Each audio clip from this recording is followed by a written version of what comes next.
Hi, and welcome to the Long Range Shooting and Custom Rifle Building podcast presented by Wolf Precision Incorporated, where we learn about and share long range shooting and custom rifle building. I am your host, Jamie Dotson, and welcome to the show.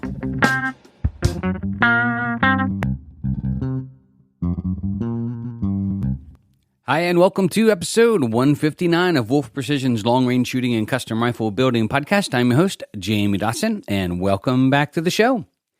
In this episode, we're going to talk factory or custom. So it ought to be a great podcast. We just had and finished up a long range shooting school where we had both on the line, and we get asked this question a lot, especially at the shooting school. So we're going to come on. I'm going to remove my Wolf Precision hat and share with you factory or custom rifle. So before we get started, I do want to say a quick thank you to Krieger Barrels. Krieger is the maker of fine cut rifle barrels. They're made in the great state of Wisconsin. They are a family-owned and operated business.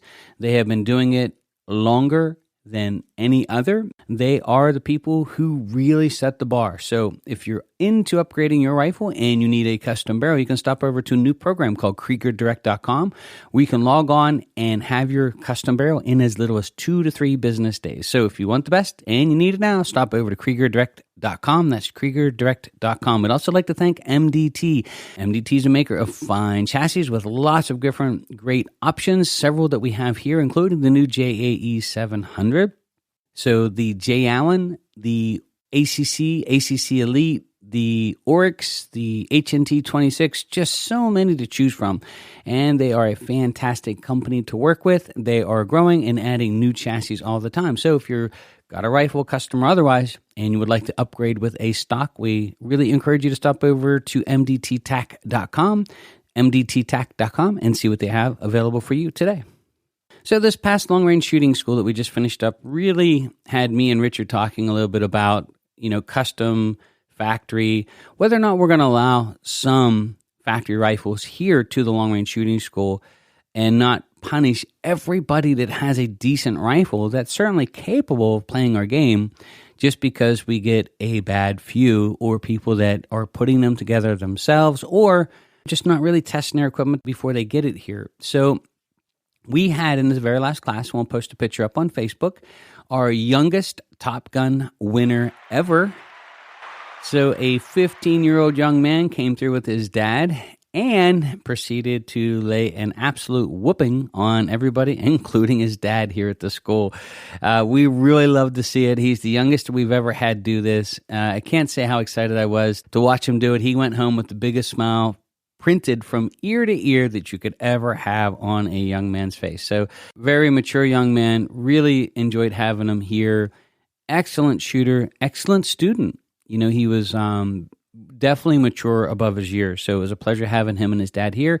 And everybody else in the class, I will say that they were rooting for him, although they really didn't want to lose to him. I could see it in their eyes, but they really were hoping that in this case that, he earned it. So congratulations to Jake, 15 years old, fantastic shooting. Really enjoyed having you here. The reason this podcast, when we talk about factory or custom, and if you noticed I didn't say factory versus custom, is how do you make that decision? Now, this is coming from a very biased, we're custom rifle builders, but we weren't always that way. I started into the long-range shooting game, like everybody else, using a factory rifle. And I think depending on where you're at in life, the season in life, your expectations, what you're trying to do with it, how do you really decide? And how do you pick out what's going to be good, better, and best? What's suitable and what's going to leave you really hanging? Because we see this at the school actually quite often. So if somebody brings a rifle through and it's really squared away, it's usually not a problem. Is it going to hold quarter-minute accuracy? Oh, probably not. But then again, most shooters can't shoot that well anyway, just being honest, right? So how do you choose? Well, we're going to take this next podcast or two and talk a little bit about some ideas and some things to think about when you're trying to make these decisions, as they are important. There's a whole level of complexity with this. So to get started, I will say that after much conversation this week, myself and everybody here at Wolf Precision, we have decided to, with certain things that have to be done and requirements that we're going to allow some customers to bring their personal rifles through the shooting school. Of course, we are 100% suppressed. No ifs, ands, or buts about it. If you do not own a suppressor, you can rent one from us for the class. So 300 Win Mag, 300 PRC is fine, but it is a training fundamental school, so we really recommend non-magnums.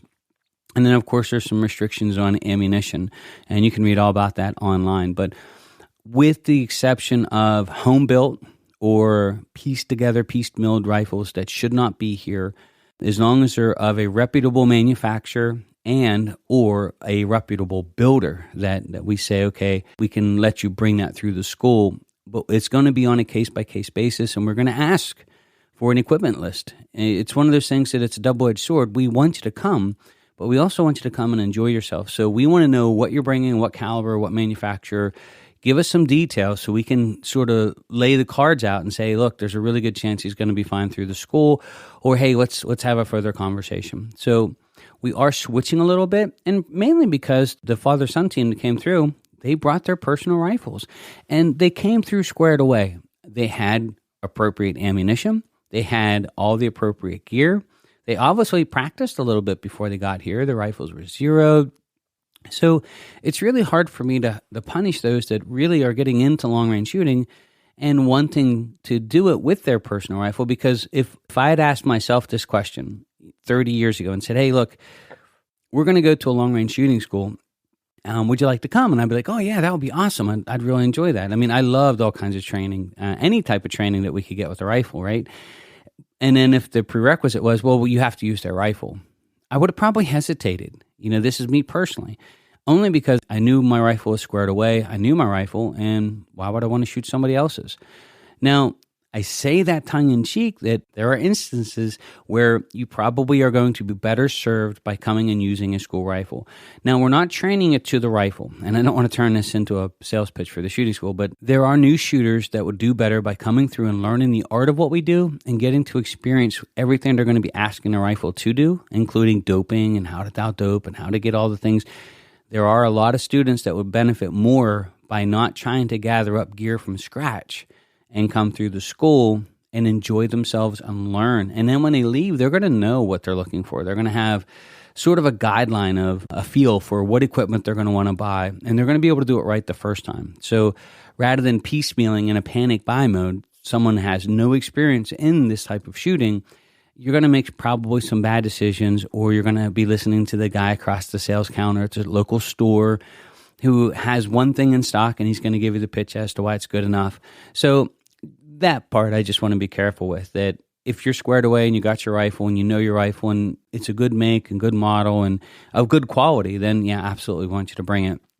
The good example would be the father-son team.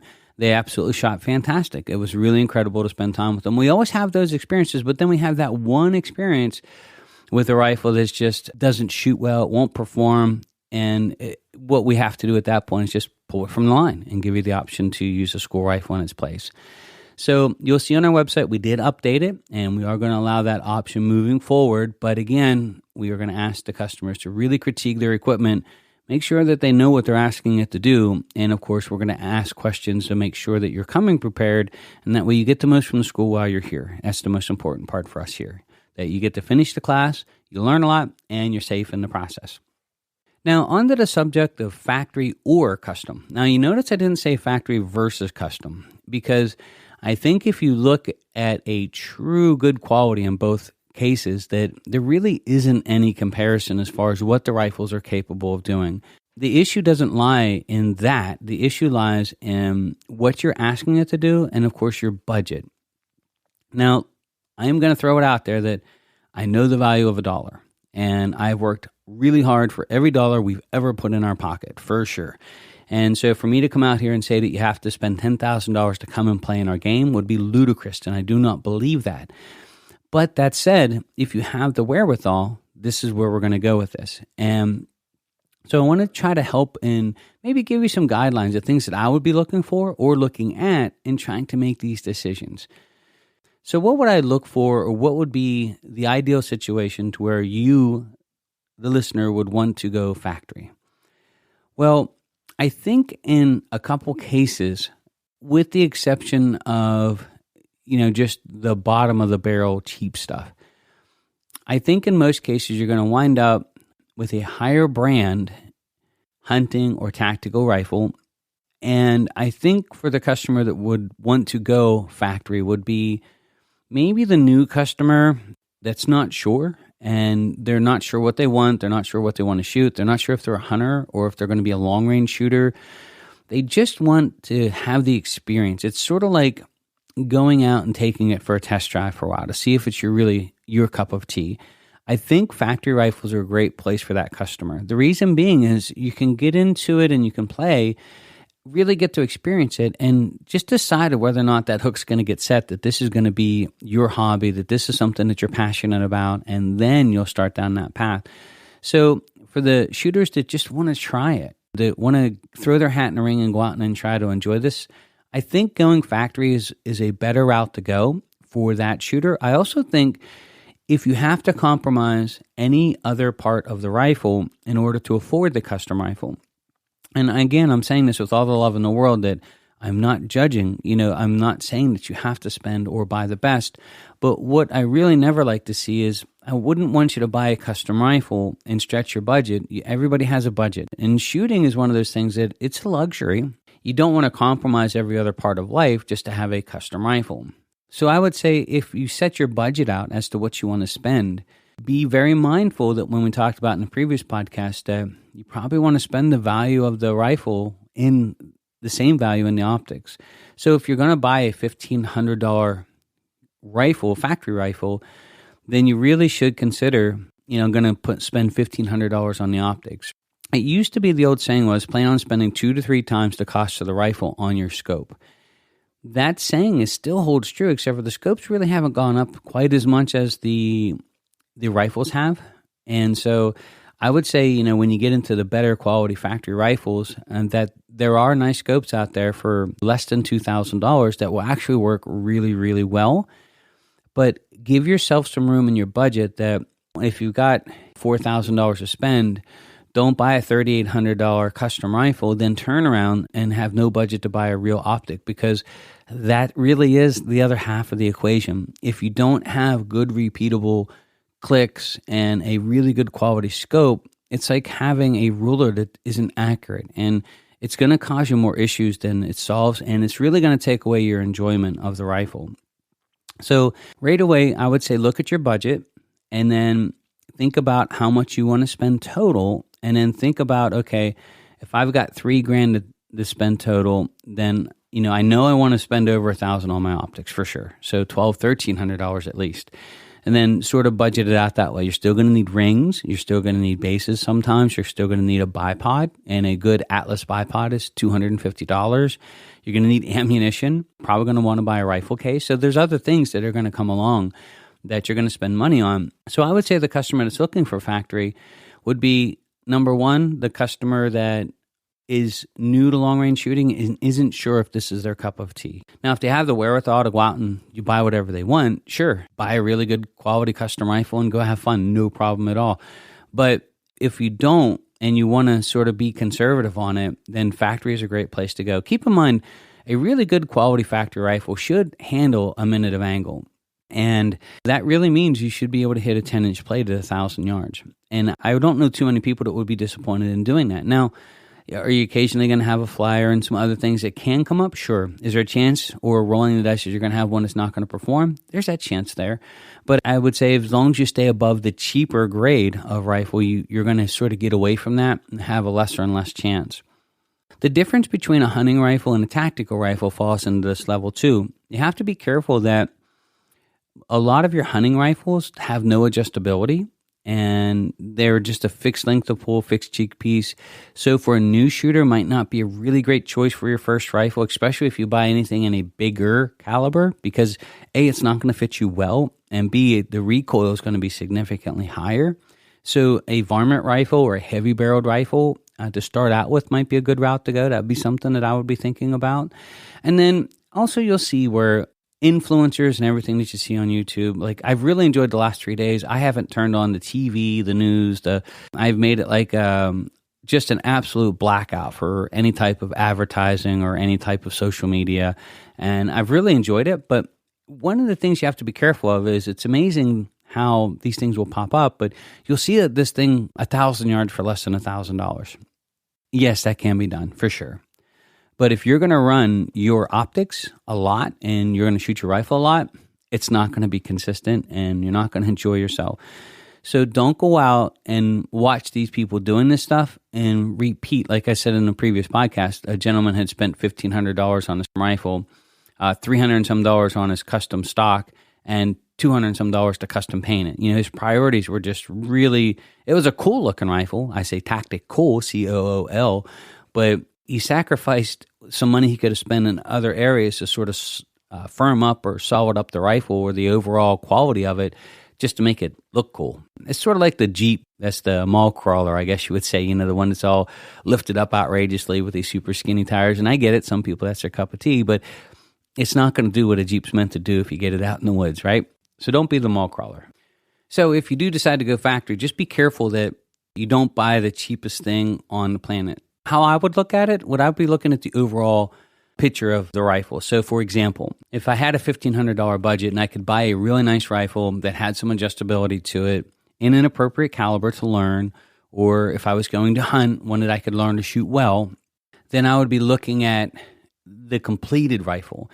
If I didn't have the budget to do that, or if I couldn't find a rifle that was in that category, the only way I would buy a sub $1,000 rifle, say for example like a Tikka T3 or a T3 Tactical or something along that lines, would be to upgrade it later with a stock. So buy the rifle to basically steal the barreled action and put it in an upgraded chassis or rifle stock of some kind that's going to fit you better. And collectively, you're going to spend a little bit more money maybe, but you're going to wind up in a rifle that's a little bit more tailored to you, the shooter, in something that you're going to enjoy shooting a little bit better. So there's two ways that you can go after that. You can go after the completed factory rifle that's almost ready to go out of the gate, or you could buy, if you're going to buy one of the cheaper rifles, and I say that tongue-in-cheek, be careful, but you could buy like a Savage heavy-barreled varmint gun and upgrade it to an MDT chassis and get something that fits you well and wind up in about the same ballpark. So that's always the option and the possibility too. Now, I said factory or custom, right? And how do you decide when you want to go custom? And what should be the guidelines that you're looking for there? Well, here you get into a little bit of a gray area where you'll have some people that get into a custom rifle where they're sort of piecemealing parts and pieces all over the place. Be really selective here because it's sort of like the kit car Ferrari. You can build a Ferrari that looks like a Ferrari, but it's not a Ferrari. So be careful when you're selecting your components. I'm not saying you can't buy good quality pre-fit this and pre-fit that, but you are going to have to do due diligence a lot to make sure that all the pieces play well together.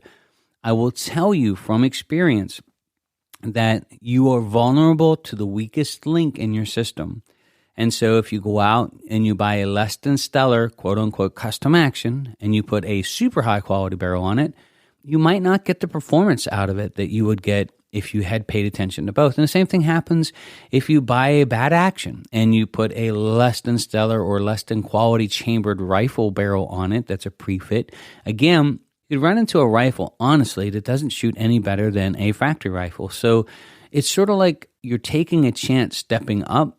And at that point, you've got to be really critical in selecting all of your components that you're going to use, or selecting the custom builder and the components that they use and how they process and how they build. There are those that use the custom world as a micro mini manufacturer that's just pounding out product to sell it at the higher level because it's quote unquote custom.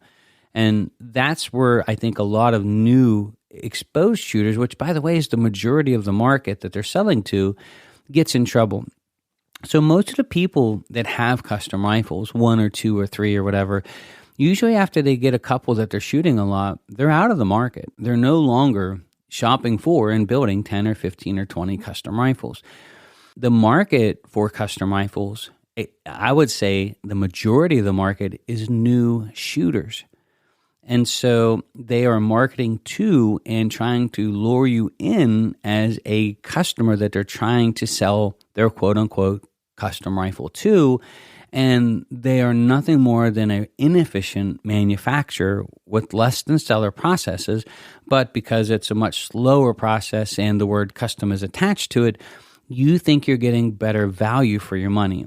In some cases you can, and in some cases you will, but not in every case. You have to be careful. We see it here at the school all the time where they mean well and they meant well, but they're not educated enough, or they're taken advantage of in the fact that they're being sold a quote-unquote custom rifle, and then off to the races they go.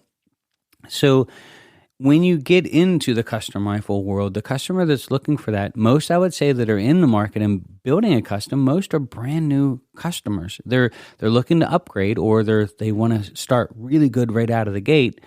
But again, do your homework, be very diligent in asking the right questions. And then lastly is just be patient.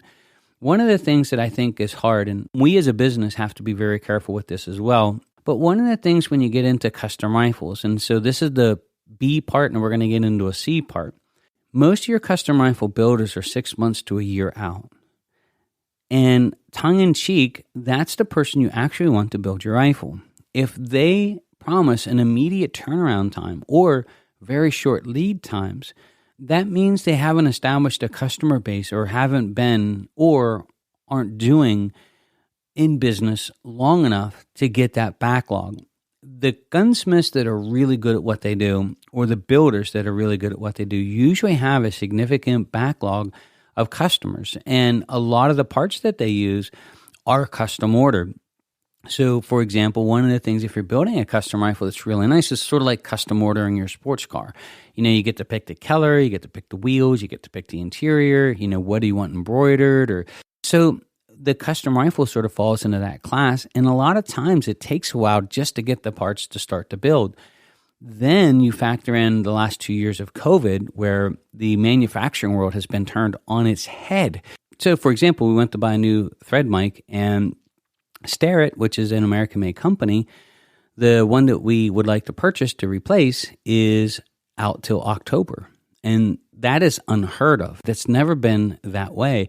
And so it's across the industry. So even more now than ever, we're getting more and more vulnerable to parts being held up, to parts taking longer than normal because they're waiting for one piece to finish what they need to send to us.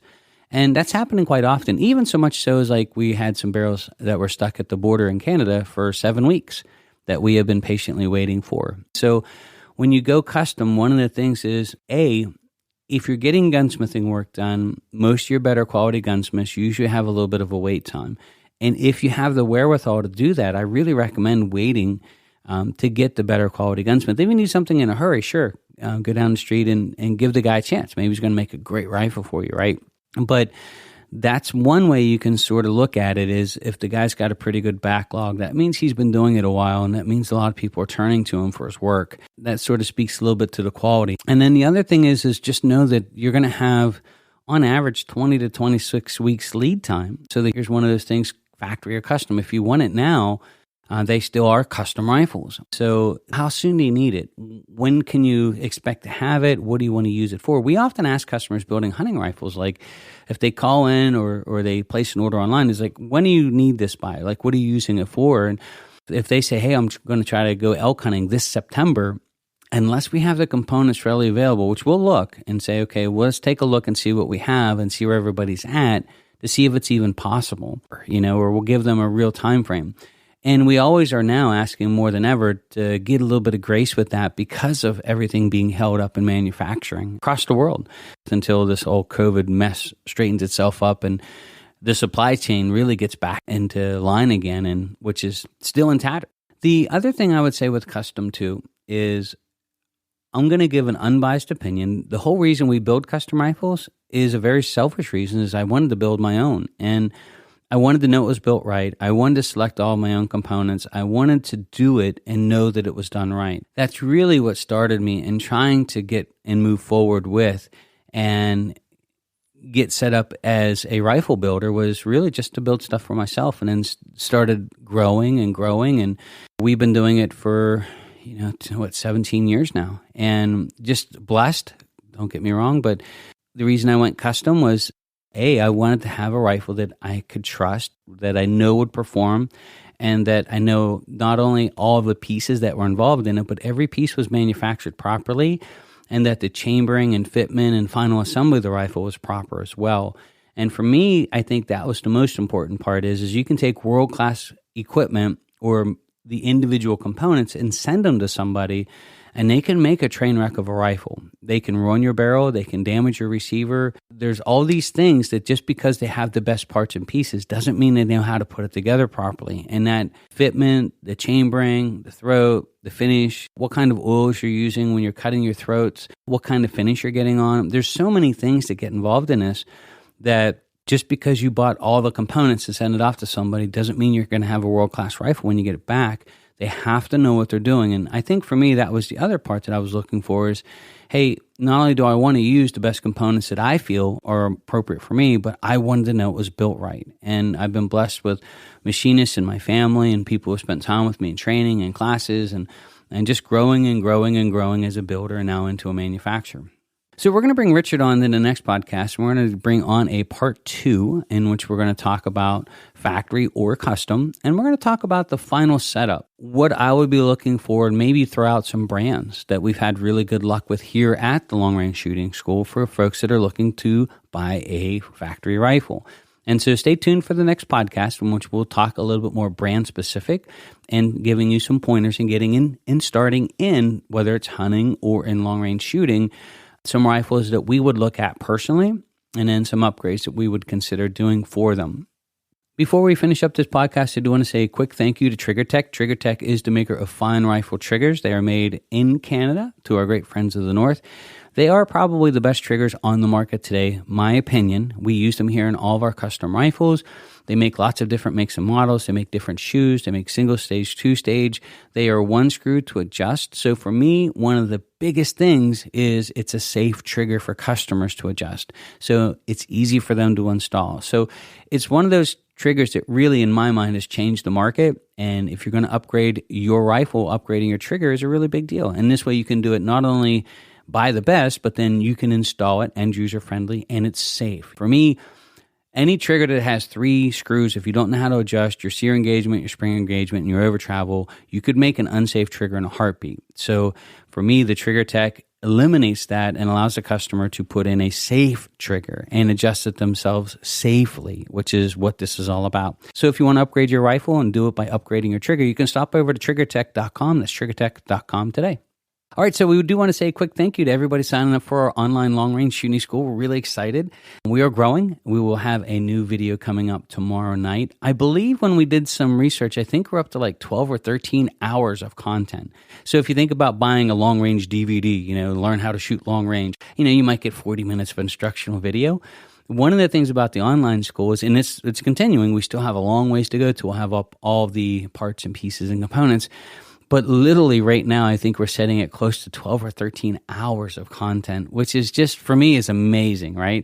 And we're not done yet. So new content comes up every weekend. We have a new one coming up tomorrow in which we're going to be talking about milling and getting and using your reticle for other things than just for techniques like holdover and hold off. So ought to be a great video. Really excited to get it done and get it posted up. So it should be up there tomorrow. If you want to learn more about our online long-range shooting school, which really was designed to mirror our in-person long-range shooting school, but for those that can't come in to attend. So if you want to enjoy all the things that we teach here at our school, you can do it online from the convenience of your own home. You can learn more about that at wolfprecision.net, and you can go to our online long-range shooting school page. You'll register and sign up through Patreon, then come back to our homepage on our website, and every line that is highlighted is an active video or training segment. So you can see all the highlighted video segments and topics that are posted up there today. So been working on it a long time. We're probably close to 60% done, not counting all the bonus content. So thank you everybody for signing up. We're really excited. It's really taking off and we're getting lots of great feedback and comments and targets being submitted. It's been a lot of fun. And my goal is I'm going to get old. So eventually I'm not going to be able to teach this stuff anymore. And I thought I want to be able to archive all of this stuff in something that 2, 3, 4, 5, 10, 15 years from now still might have some value as far as the fundamentals of marksmanship and really sharing everything that we know that can help you go out and enjoy what we do in the art of long-range shooting. So you can learn more about that at wolfprecision.net. If you enjoyed the podcast, you can also sign up for our Wolf Pack at Patreon. So for $3 a month, you can support the show. We really appreciate that. Thank you, everybody, who's done that for us as well. And we also want to throw out there that we are getting set up here at our new facility. Our machines are here. And as soon as everything sort of the dust settles down, we're going to go back into doing some of our YouTube instructional videos. And one of them is doing takeoff barrels or replacement barrels. One of the things I always seen a huge value for, and this has always stood true, and it's one of the reasons why we started with the BAT Tactical Action, or BT, which is the original version of what all the BAT 700 clones that are out there. They started in 2011 and 12, and the reason being was they were headspaced all the same. So when they were assembled bolt to receiver, the head spacing was exactly the same, or plus or minus about 2/10,000ths, which is 5 to 10 times tighter than anyone in the industry. And what that meant for me is that as we were building rifles, that we could actually build replacement barrels without having the receiver in hand. Now, you'll hear people say, well, we hold plus or minus 1 thou. And that's great. It used to be 2 or 3 thou. They're getting better. But BAT is one step above and beyond everybody in this area. And it's one of the reasons why we chose them. So we're going to be doing some video on doing switch barrels and the value in it. You know, if you build a really high quality rifle, being able to change that as your needs change and not have to go out and buy a whole new custom rifle, to us is huge value. So we're actually going to post up a little video tomorrow. And as the things settle down here at the shop, the machines get up and running, we're going to do more and more of these videos and share with you some of the things that we do in the machining world, and even maybe take a trip out to BAT and spend some time with them and talk with them about the receivers and showcase some of the things that they do. That's so important for us to be able to deliver the customer barrel after barrel, or with an ace, time after time. Now, one of the things that's interesting, just to throw out there really quick, and we'll wrap this podcast up, is when we take and do rebarrel jobs, we actually recycle the chamber. So when you purchase your rifle, the continuation of it is you can send us your rifle back or your barrel back, and we'll do another barrel with the savings of not having to rechamber the barrel or have a difference in dimensions. So we're actually using the same ace that was on your receiver and installing a new barrel on the ace, which means everything stays the same. Reloading dies, powder charges, brass, there's no variations. And to us, that's like one step above what a quick change barrel system should be.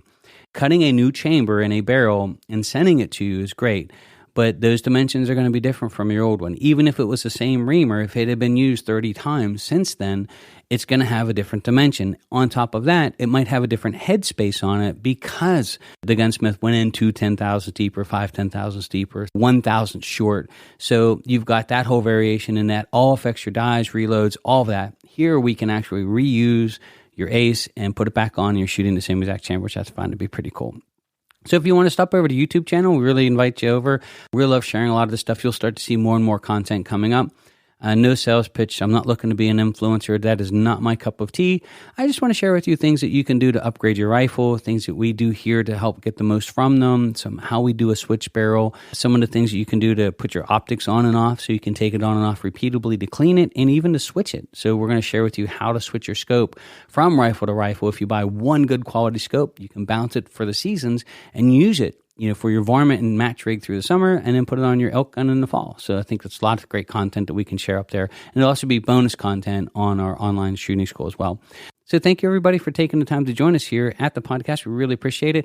We would really like to ask and encourage you to subscribe or to sign up or to get notified when new podcasts get put out. We really do appreciate that. If you enjoy the art of long-range shooting or the content and you'd like to share it, we appreciate that as well. So thank you, everybody, for joining us here. My name is Jamie Dotson. I'm your host, and you are listening to the Long Range Shooting and Custom Rifle Building Podcast.